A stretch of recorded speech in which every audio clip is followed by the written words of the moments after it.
This is a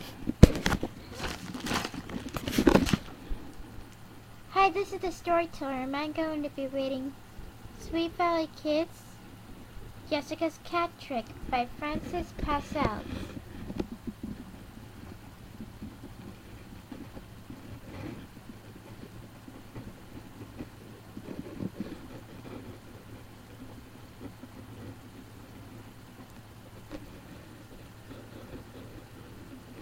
Chapter 1, The Twin Secret.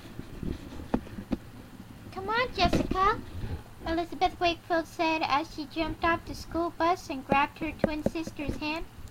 Let's run home fast. Okay, Jessica answered.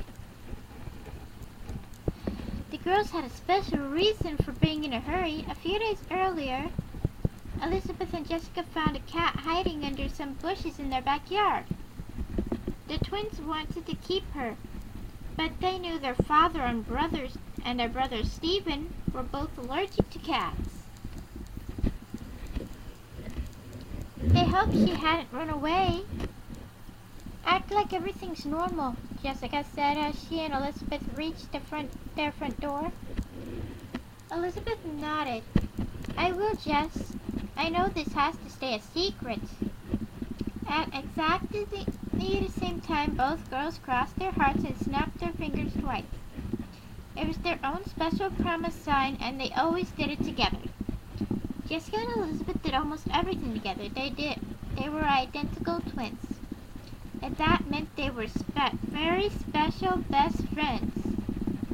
There were times where Elizabeth knew just what Jessica was thinking, or she was about to say. Jessica often knew what Elizabeth was thinking too. They shared a bedroom. They wore the same outfits. They always divided cookies and candy right down the middle. Jessica and Elizabeth also looked exactly alike. They both had long blonde hair with bangs and blue-green eyes. And when they dressed in their matching outfits, most of the kids in their second grade class couldn't tell them apart. Only by looking at their name bracelets could anyone be sure who was who.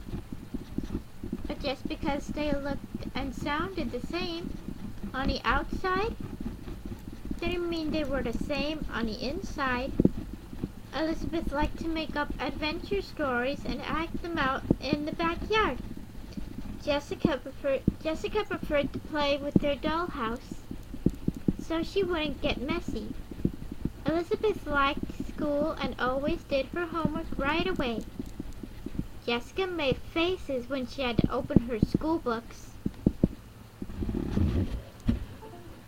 She thought school was for whispering with friends instead of listening and instead of learning addition and spelling. But those differences didn't matter. They would always be best friends. Shh, Elizabeth said, putting one finger on her lips.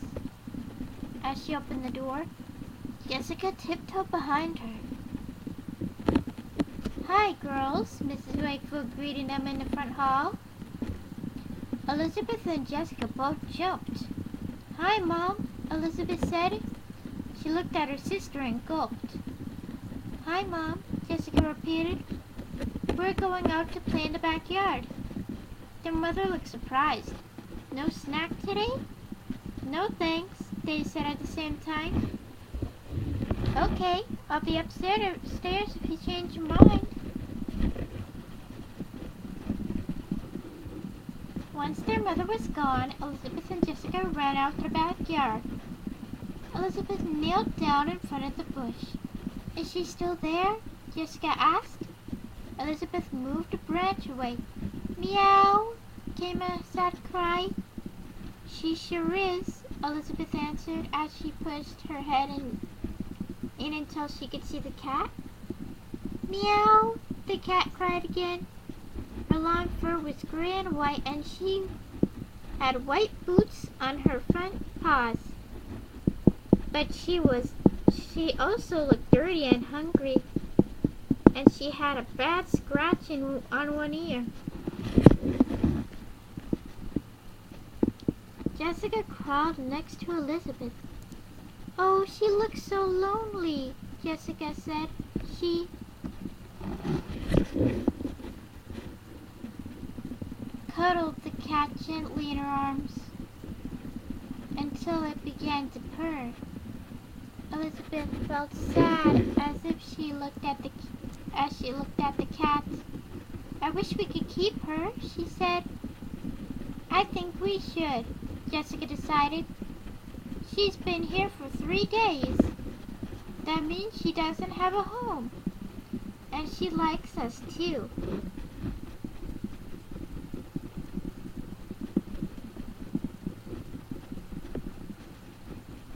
Elizabeth looked at her sister and at the cat. They knew they couldn't have a cat, but this one needed them. We could bring her some food out here," Elizabeth said. Jessica nodded. "We could." Just then, there was a tapping sound on the branches over them. Jessica's stomach flip-flopped. "It's raining!" she exclaimed. Jessica gasped. "Now we have to take her inside."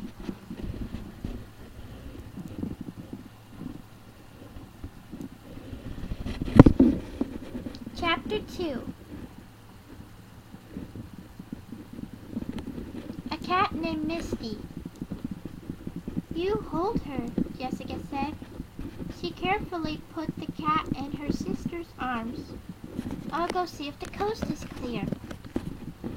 Jessica ran through the rain back into the house. "Mom," she called out. "I'm in the living room," her mother answered. "Do you want me for something?" "No." Jessica crossed her fingers and hoped her mother would stay where she was. "It's nothing." On tiptoe she ran to the back door again. And waved to Elizabeth. "Shh," she said, as Elizabeth hurried over with the cat in her arms. She looked at her sister and pretended to zip her mouth with a zipper. As quiet as mice, Jessica and Elizabeth peeked into the kitchen. Then they ran to the door and peeked into the hall. "All clear," Jessica whispered together. They ran through the hall and up the stairs. Once they were in their room, Jessica closed the door and leaned against it. "Phew," she gasped. "That was close," Elizabeth said. She put the cat down gently on the bed and then looked at Jessica. "This is going to be difficult," she said. Jessica knelt down by the bed and stroked the cat's head. "I know," she agreed, "but she needs us." Elizabeth knelt next to her and they both looked into the cat's eyes. "Let's think of a name," Jessica said. "I know a pretty one. How about Misty? Because her fur is mostly gray." Jessica smiled. "Good idea. How are you, Misty?" "How are you, Misty?" she asked the cat. Misty purred and slowly blinked her yellow eyes. She likes that name, Jessica decided. "Maybe we should fix her a bed in the closet," Elizabeth suggested. "That way no one will see her." "Good idea," Jessica said. The twins shared a large walk-in closet. "I'll get her some milk while you do that." Elizabeth looked worried. "Don't let Mom see what you're doing." "I won't," Jessica said. "I know a good plan." All the way down the stairs, Jessica's heart beat faster. She thought of all kinds of reasons for wanting some milk. She was about to tell her mother she needed some milk for a science experiment when she thought of the best reason. "Mom," she said, going into the living room. Ms. Wakefield was looking through the big books through big books of wallpaper designs. She was taking a course in interior decorating and had to do a lot of studying. "What is it, honey?" she asked. "Can I have a glass of milk? I'm thirsty." Jessica opened her eyes very wide. Her mother smiled. "Of course. You know you don't have to ask." "Okay," Jessica said, feeling relieved. She ran into the kitchen and poured milk into a glass. Then she realized Misty wouldn't be able to drink from a tall glass. So Jessica poured the milk into a bowl.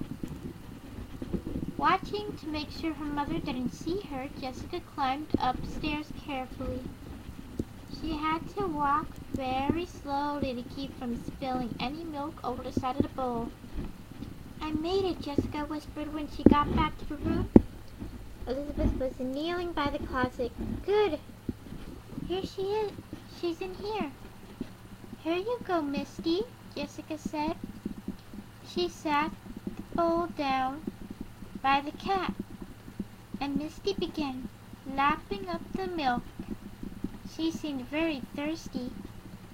"Misty really likes that," Elizabeth said. She smiled at Jessica. "She must be glad we found her." "So am I," Jessica said.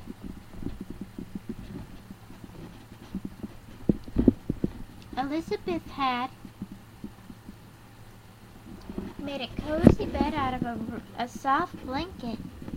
"Do you think she still wants something else besides milk?" Elizabeth shrugged. "I don't know," she said slowly. Jessica's eyes lit up. "I know. Some tuna fish. Cats like fish." "Good idea," Elizabeth said, jumping up. I'll go down this time." Mrs. Wakefield was still in the living room as Elizabeth tiptoed into the kitchen. She found a can of tuna fish and took the can opener out of the drawer. Then she heard footsteps. Elizabeth quickly dropped the can and the can opener under her shirt and folded her arms across it. There was a big lump around her waist. "You girls are very quiet today." "Is anything wrong?" Mrs. Wakefield asked, coming into the kitchen. Elizabeth shook her head several times. "No, Mom, everything's fine. I'm going upstairs now," she said as she backed up to the door. Her arms were folded tightly across her waist.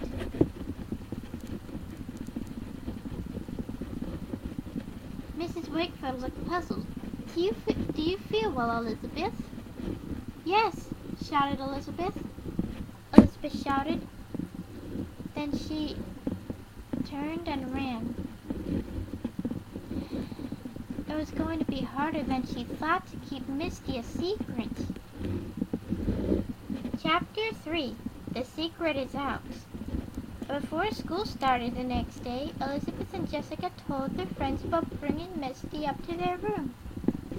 "It's a secret, you guys," Elizabeth said to Amy Sutton, Ava Simpson, Ellen Rickman, and Lila Fowler.